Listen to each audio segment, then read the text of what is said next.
Glória a Deus, eu sou o pastor Ricardo Robortella, estamos no treinamento profético sobre adoração.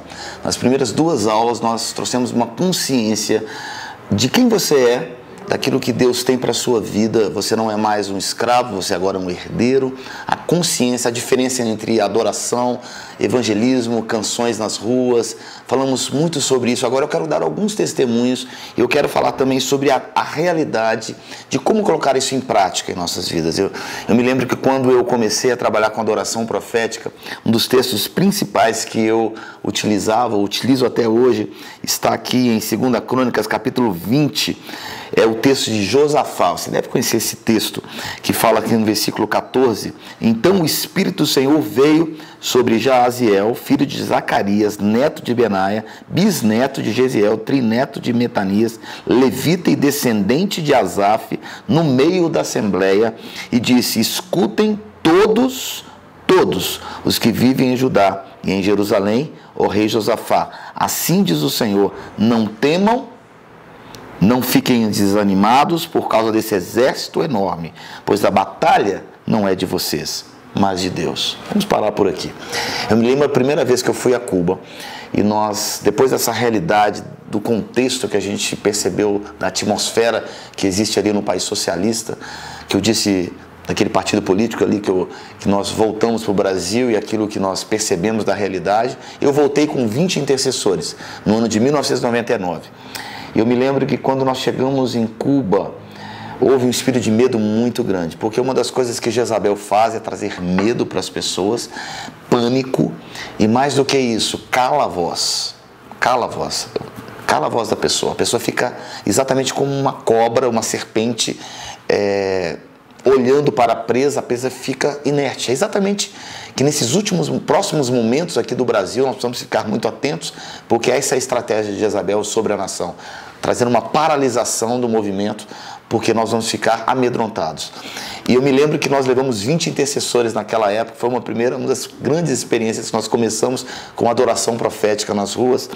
E eu me lembro, em 1999, que nós levamos vários intercessores, e quando nós chegamos nos quartos, ali dividimos com as equipes, éramos 20, os telefones começaram a tocar, do nada, e a gente atendia os telefones, ficavam mudos, e todo mundo ficou em pânico, literalmente. Nos principais intercessores do Brasil naquela época, eles ficaram com muito medo, todo mundo com muito medo, e Deus me deu uma graça naquele dia.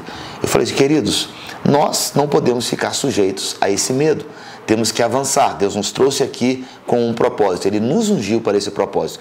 A adoração profética, você precisa entender na visão de uma unção, na visão não apenas de uma palavra, na visão não apenas de uma força, não no movimento, algo que você está fazendo, um ato profético, mas que é algo que está movendo os céus do Brasil, os céus daquele momento em que nós estamos orando por Cuba, que ia desatar algo novo sobre a nação. É isso que você precisa ter a consciência.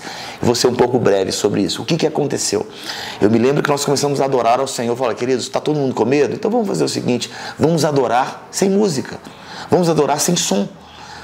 O Senhor não precisa de som, o som está dentro de nós, nós somos o instrumento dele. E as 20 pessoas que estávamos no quarto, nós começamos a adorar o Senhor, cantar, começamos a dar risos sem som, ficamos sem som. Sabe o que aconteceu? O Espírito de Deus caiu sobre nós de uma forma tão grande. No final estava todo mundo rindo, não estava nem preocupado com o som. Por quê? Porque Deus nos deu ousadia no Espírito. A adoração profética, ela causa dentro de nós, lembra que eu falei sobre a guerra dentro de nós? Ela causa algo dentro de nós, ela faz com que a unção se apodere dentro de nós. Nós somos possuídos pela unção. Nós começamos a cantar, profetizar. No final, o Senhor me disse que Cuba era como uma mulher. Eu já falei um pouco sobre isso. E uma mulher violentada. Então Deus falou comigo assim: você levante 5 mulheres. 5 mulheres. E nós levantamos 5 mulheres. Por quê? Em Cuba existe uma torre.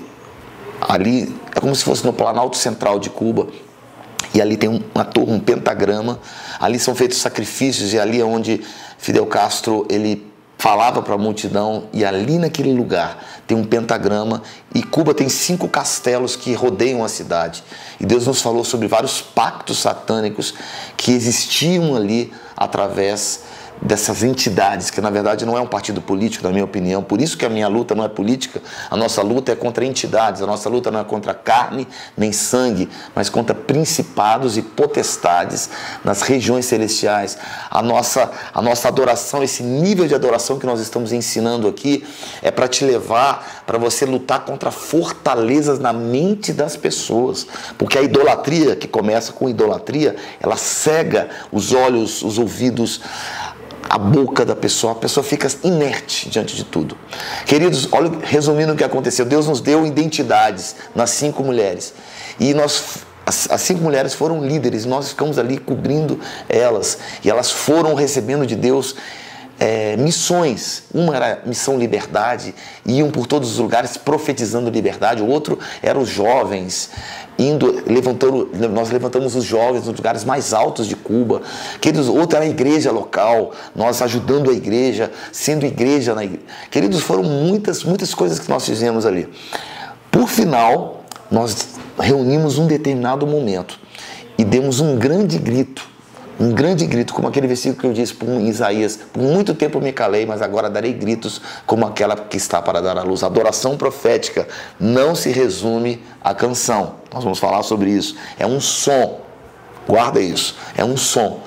A adoração profética não é música. Ela pode ser uma música, mas é uma atitude de consciência e um som que reverbera no mundo espiritual. Queridos, foi algo tão poderoso.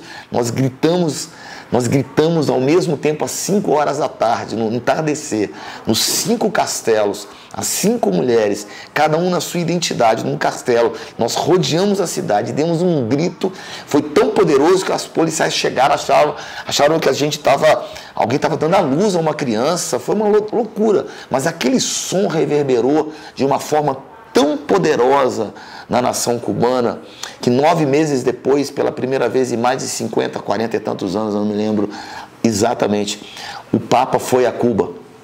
E ali naquele momento ele trouxe liberdade religiosa para a nação cubana. Até aquele momento os cultos eram restritos, as partes eram restritas, e Deus usou o Papa para dar liberdade religiosa até para as igrejas evangélicas. A visita dele em Cuba foi pela primeira vez algo estrondoso, algo que aconteceu, real, palpável. Que eu quero dizer para você que existe uma reverberação do mundo espiritual quando nós sintonizamos o que Deus tem para nós. E esse som é liberado sobre a terra. Deu para você entender? Que não é uma canção somente. Aqui, nesse caso, quando nós falamos de Josafá, eles cantaram, né? Eles cantaram ao Senhor, eles deram a batalha para o Senhor. E aqui a Bíblia diz aqui, em 2 Crônicas capítulo 20, Josafá prostrou-se com o rosto em terra. É muito interessante, porque a palavra adoração, a primeira vez que ela apareceu na Bíblia está em Gênesis capítulo 22.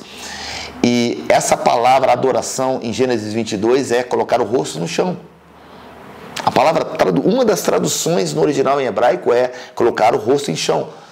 Meu Deus! Então Josafá prostrou-se com o rosto em terra e todo o povo de Judá prostrou-se em adoração. Olha, eu quero que você preste atenção nesse texto, que tem um segredo aí que Deus me revelou. Se a palavra prostrar significa adoração, e prostrar em adoração significa o quê? Adorar ao quadrado 2 vezes? Não. Adorar com um coração profético, unção dobrada. Deu para você entender? Ele disse, ele se prostrou, adoração. Em adoração, unção dobrada. É outro nível que Deus quer chamar a igreja. Para a gente poder ouvir esses sons, rasgar os céus. Eu vou contar vários testemunhos, tá, queridos? Nesse treinamento. Mas eu quero que você abra seu coração, que existe um som que a igreja precisa alcançar. Adoração, mais adoração. Deu para você entender?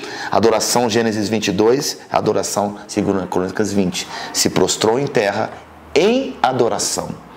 É um segredo. Nós não somos chamados para irmos para as ruas cantar. Nós não somos chamados para adorar. Nós somos chamados para adorar e adorar. nós somos chamados para liberarmos o som dos céus sobre o Brasil. É por isso que nós estamos aqui, é por isso que esse treinamento existe, é por isso que esse treinamento está acontecendo, para que você passe por esse treinamento e no final dele você diz: meu Deus, o que eu entendia de adoração era uma coisa, o que eu entendia de irmos para as ruas cantar era uma coisa, mas na verdade é algo muito mais profundo. Que Deus abençoe você.